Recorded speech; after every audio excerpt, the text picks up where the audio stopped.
Hi everyone, thank you so much for joining us today. I am really excited. We have a very special guest here, Matthew Gillian.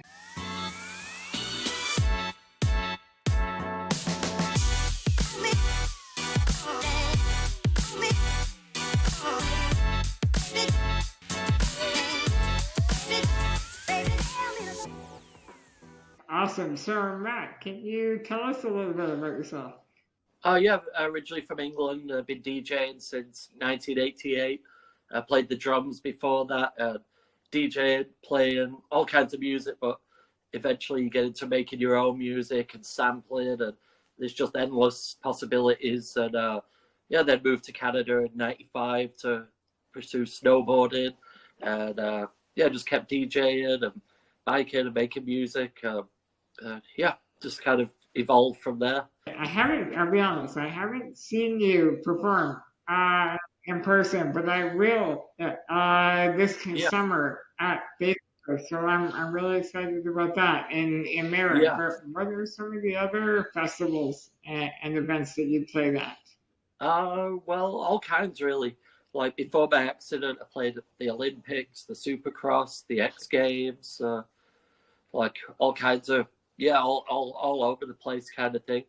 And then since my accident, I've been focusing more on making music, and then just the odd show, kind of easing back into the odd ones, and of course Bass Coast and Shambhala too that I've done for a long time, and the ultimate ones that yeah, it was kind of not easy, but we made it happen, and so they're the main two.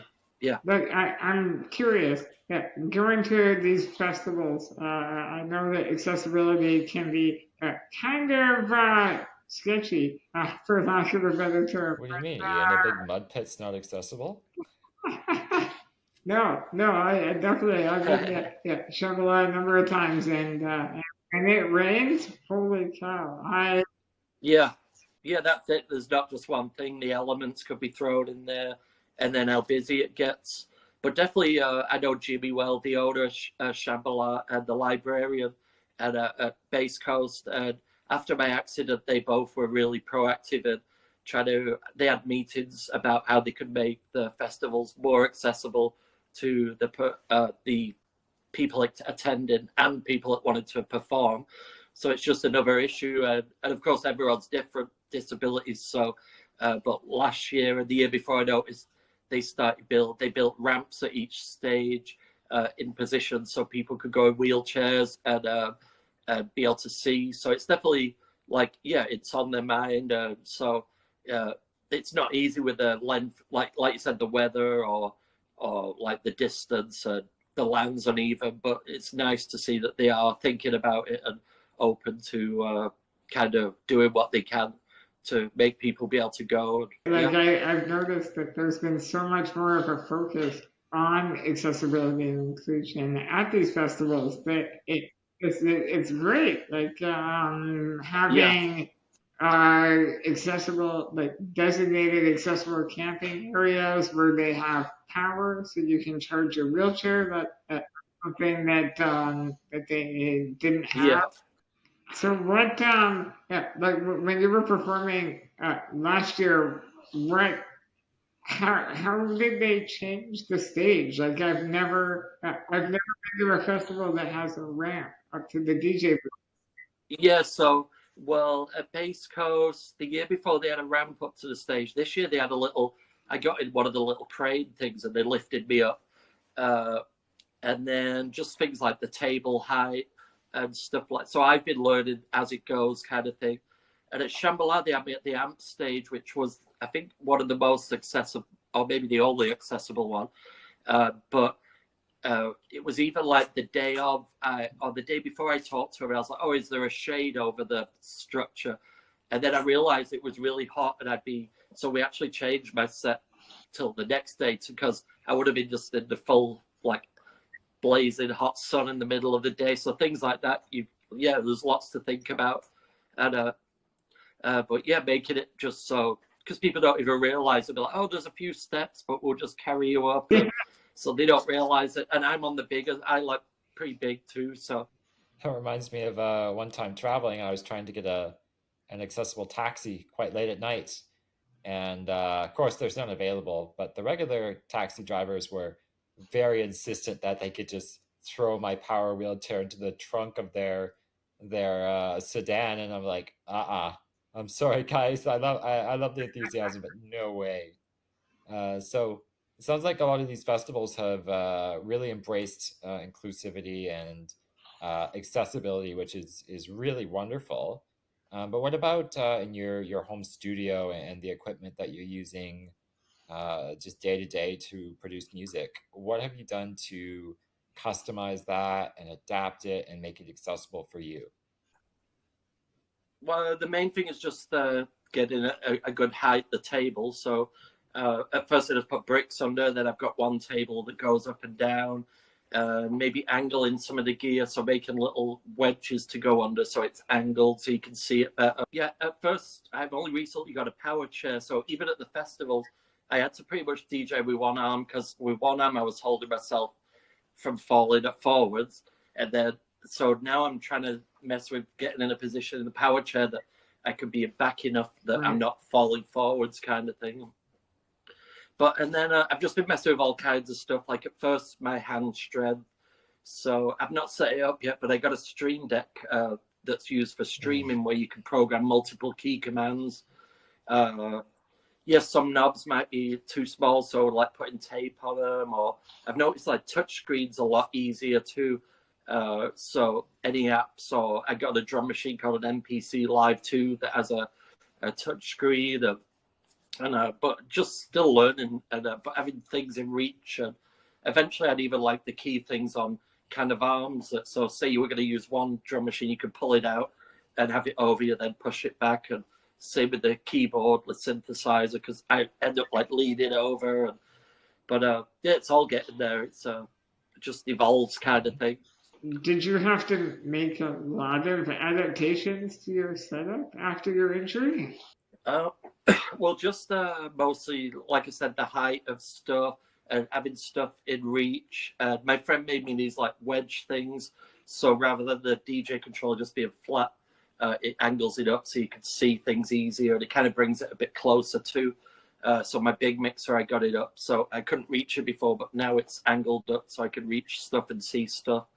That's the main ones. I definitely like to see more touchscreen abilities to do editing and stuff in the future, because there's even a music app for the phone. Anyone interested in making music, called Koala app, and I think it's $15 the full version, but it's so quick being a touchscreen, like way better than a mouse kind of thing and keyboard. So yeah, it's just always evolving the technology. There's always new things coming out to, like, yeah, just do things differently. Right. So you're just kind of adapting a lot of your existing equipment and finding what Yeah, works, and making yeah, things reachable and usable, yeah. which Oh, and I is still great. use, when I DJ'd, I still use turntables with technology kind of that lets you play from a computer. But because my left hand doesn't work too good, I switched to one of the more controller setups. So that was a bit of getting used to, but it's fun, and it's crazy now because I used to bring like 4 crates of records to shows, but now with that you can just get your set ready, get a memory stick, and show up with your memory stick and headphones, and yeah. So I'm still learning all that stuff and testing it out, but Right. That's Is good. there any specific device or tech out there that is coming soon, or you'd really like to get your hands on something that would really enable you to do more or do it easier? Anything out there yeah. like that? Yep, I've been experimenting, and I've even been. I always think I don't need any more synthesizers, and as soon as you say that, you'll see some new gadget. But I've been looking into, do you know, the Theremin? Yep. I think the original one was made by movies. It's in like sci-fi movies. Yep. Because of my hands, and I can't really play the keyboards anyway. Usually, I just wing it and play. But the Theremin, I thought, could be good because you could even control your synthesizers, and it uses the position of your hand to play like so. I thought about trying to get one of those to try out, and I saw somebody was making a version too to control other things for, and I think it was in England, and it was for people with accessibility issues. And then what was the other thing I saw? Oh, and then I used to be a drummer too, but I sold my kit and stuff. But then I was looking online because one day I was like, well, maybe I could play and do the kick drum with my mouth. And there was a guy online that I talked to, and I guess he stopped doing it during COVID because he just didn't have any money to put into it. But he was going to get back to me because with my computer programs and that, he said it'd be pretty easy with a little microphone to like trigger the kick drum through your mouth kind of thing. Oh, interesting. That's cool. Any advice, any tips and tricks for people with disabilities who would like to produce music or DJ? What's out there? Yeah, I think it's getting easier than ever now. So if you've got a laptop, there's all, or even your phone. There's, like I said, the phone for making music. There's an app called Koala, or Ableton have an app. There's all kinds of music apps. And then with the computer, there's cheaper versions of Ableton, Ableton Lite, and yeah, so it's easier than ever. And I'm not sure the options for DJing. There's really, like, if you've got a laptop, there's cheap little controllers that can get you into it. But yeah, it's more, I'd say it's easier than ever now, just depending on what you want to do. But with YouTube and the internet, there's just so much information out there that you could get into it for pretty much like not very much of a cost kind of thing. And yeah. Yeah, I've noticed that quite a few people with disabilities that are like live streaming, and Yeah. in their bedroom they have their setup, throw on some lights, and having a party a week, Yeah. and then Yeah, I was doing that during COVID, and it was amazing. Just the reach and the people. You could be talking to people online, and I did some teaching too. But the streaming was a good thing about during COVID, because a lot of DJs and music people they lost their main source of income. But then through like streaming, some of them gained like a good following on there where they could make even a decent amount of money through streaming and doing their thing kind of thing, just a different medium. are you still streaming or primarily? I've been meaning to get back on it, but I've just been focusing more on making music, and I've been enjoying that kind of thing. Nice. But yeah, definitely like to start streaming again because I was having fun doing it. I think I did 25 or something during COVID, and then sometimes people would curate like a little festival from all over. People, you log in, then you pass it off to somebody else, and then you have different kind of demographics listening to your music, and yeah, so I definitely enjoyed it. Do you have an online presence where people can go to find your music and upcoming dates where you're performing live, something like that? Yeah, I'm on all. I think I've got a website. I don't update it enough, but I've got all the sites like the music ones, Spotify and Bandcamp and SoundCloud and Instagram, and I have a record label too, which is on its 50th release of all underground kind of Canadian electronic music, and so that's really good recordings or records. Awesome. So yeah, it's out there. And what shows in the let's say in 2024 can people go to see you play live? So it's not been announced yet, but yeah, Base Coast, I probably Shambhala, and I'm going to do my first show back in Whistler with the Librarian too for Arc'teryx coming up, but that's not been announced yet too, so it might be a secret, but I don't think so. It's good. I have one more question about accessibility. At festivals, I noticed that you have a very unique chair, like power chair that you're using. Can you tell us about it? Yeah, so I only really had my manual chair, and then the High Fives guy helped me get the bowhead bike, which it's a bit hard to get in and out of, but once I'm in it, it's amazing, and you can go everywhere, and yeah. So that's the one I was using at the festival. Nice. Well, hey, thank you so much, Matt. This was a lot of fun. I can't wait to see you this summer, and yeah, we look forward to hear more of your music. So thank you.